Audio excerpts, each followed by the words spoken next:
gotta lock it. Okay. All right.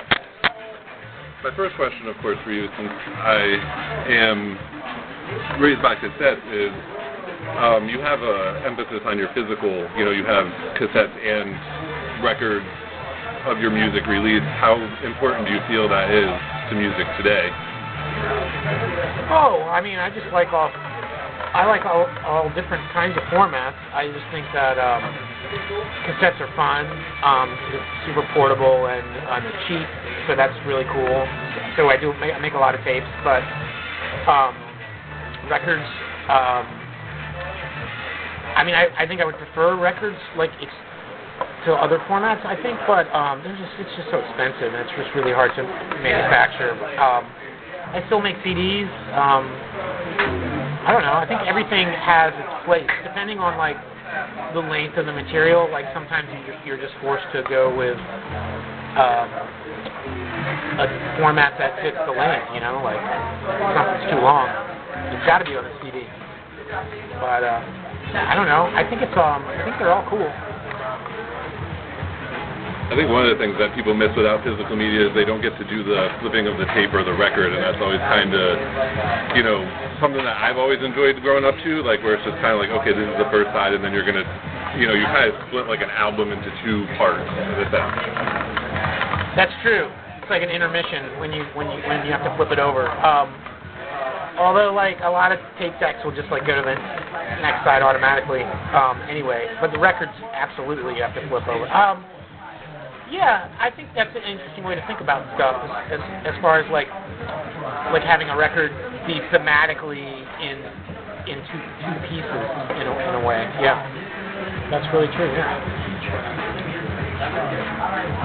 Do you think it's important too for artists to have physical media because the way streaming is now, with mainly Spotify seems to catch all the bullets about not really paying artists, that sort of idea? Well, I mean, I don't like streaming. I live in the modern era, so I use it because otherwise, people are just going to stream it anyway. I might as well at least get a few pennies for it. I think that physical media is. I worked in record stores, my whole life. I worked in record stores in a bunch of different states, and asked if you're okay with him putting your champing up on top of your ass. Fine. Being able to have a record and take it home and look at the artwork or look at the tape or hold it in your hands, even the CD, it's a tactile thing, it's a piece of art, and I think that that's super important and is greatly preferred to something streaming. But we all stream stuff. It's just not what I'm going to do when I'm at home. When I'm at home, I'm going to hold the thing and I'm going to put it on and look at the. That's especially the main case for LPs, because just it's having a house full of books. It's the same thing, Just an artifact, a piece of something that somebody put into the world that they presumably spent a lot of time working on and means a lot to them. So it's I like it a lot. I use Spotify mostly when I'm in the car. Sure. But it seems the difference between doing that and being at home, even for me, it's a lot of stuff when you stream it, it's kind of month to month or year to year.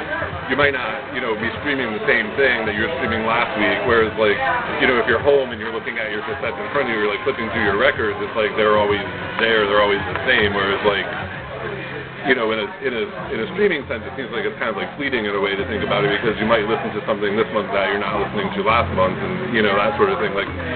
Right.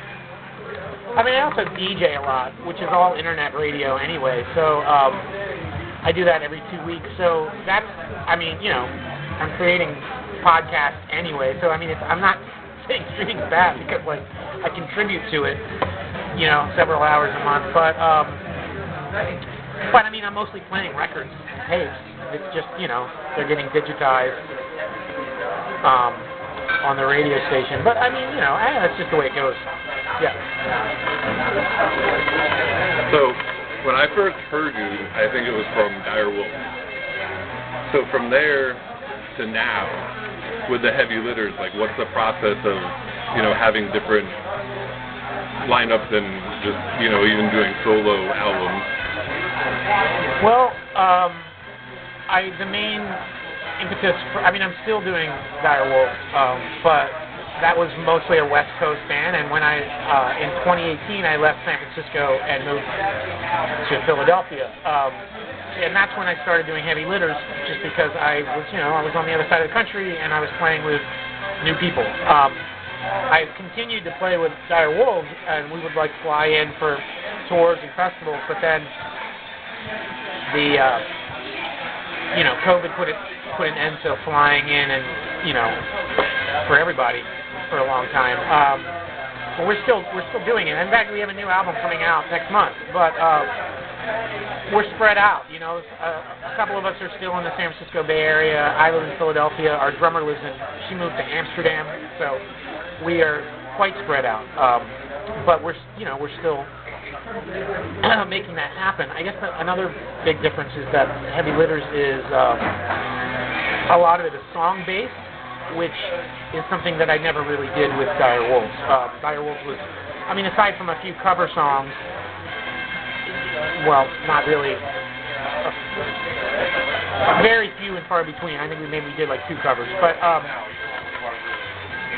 everything was, aside from those, everything was, it is fully improvised. And the Heavy Litters, I kind of started it as a way to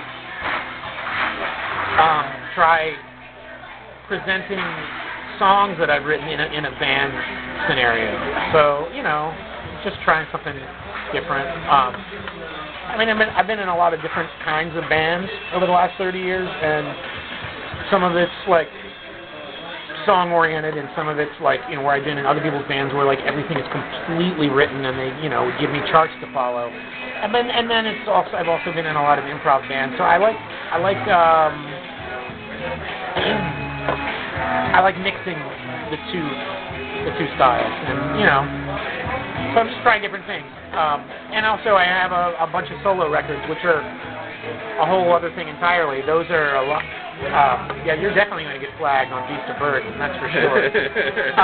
But yeah, like my solo stuff is something else totally entirely different. It's like kind of like experimental stuff in a way. But I don't know. I just like having different avenues for different approaches to music, and it's been good.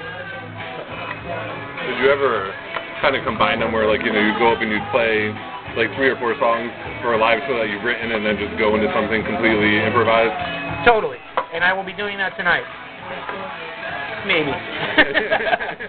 Yeah, no, absolutely. It's just, I think another thing about playing improvised music, or even partially improvised music, is like, it's like you just got to go with the flow, and like, every situation is different. There's different vibes in the room. There's different vibes from like the audience, the venue, like, it could be anything from like a bookstore to an art gallery to like a dive bar. It's like, so you're going to play differently, and you might, I'm just going to go with what I'm feeling in the moment. Like, I might pull out a cover song that everybody knows, or we might just play like noise for 20 minutes. I don't know what's going to happen.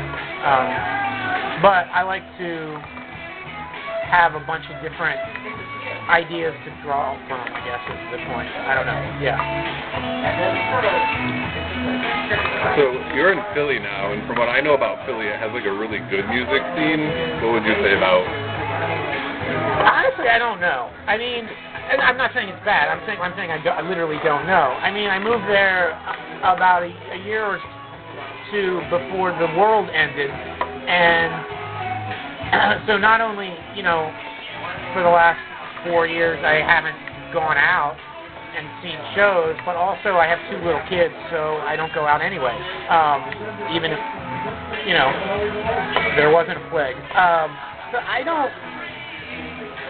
been to a couple shows, but not much. I don't I don't really know a lot about what's happening in Philly, and I've tried to like reach out and make some connections online, but it doesn't seem to be too well received. I think a lot of bands in Philly, you know,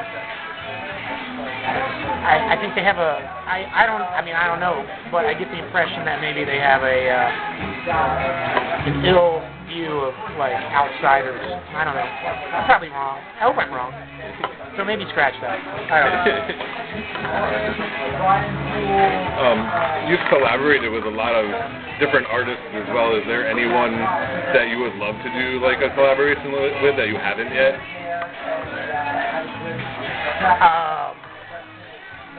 I don't know. Maybe Kurt Vile.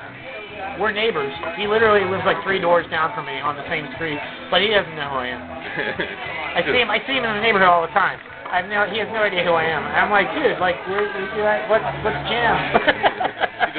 You accidentally get his mail one day. You're just like, I'm just bringing back your mail. By the way. It's pretty funny. I don't know. I mean, I don't know. I don't know if I'd want to collaborate with him. I don't really know his music, to be honest. I'm joking. I don't know. A collaboration? I don't know. I mean,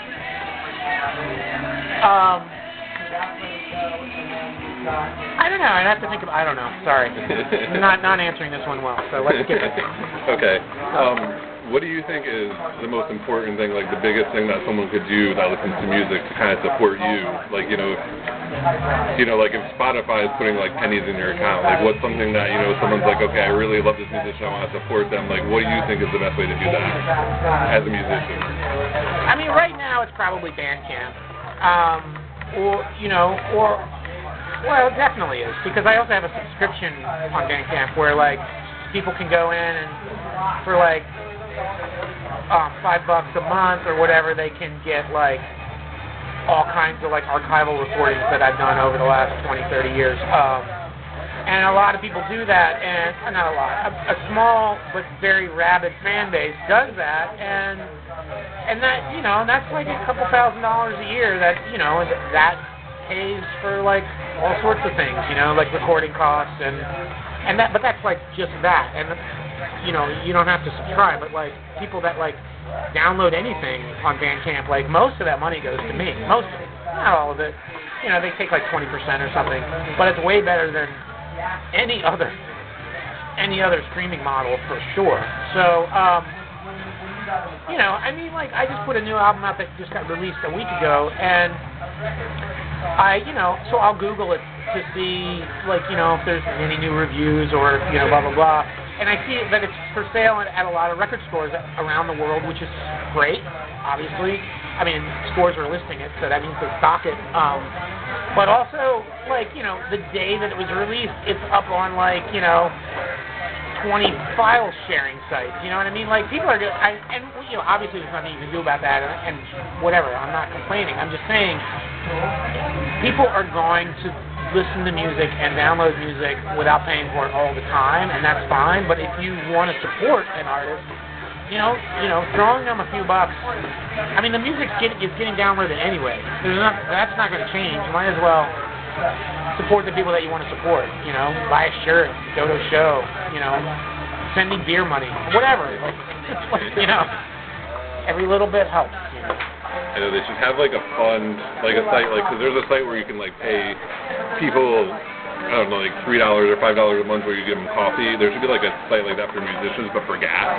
So it's just sure. like, it's just like just filling a gas tank for one of the shows for a musician, like that sort of thing. Totally. Helping them get from A to B, and it's like, you want us to come to your city? Help chip in gas money, we'll get there. Absolutely. I mean, at this level, this is such a small DIY level, it's like we're playing bars, we're driving like a couple of hours between shows and, barely breaking even, and often not breaking even, but you know what, and obviously we love it, so I'm going to keep doing it as long as I can, but, a little bit of gas money is helpful, for sure. Oh yeah, they've got a banjo.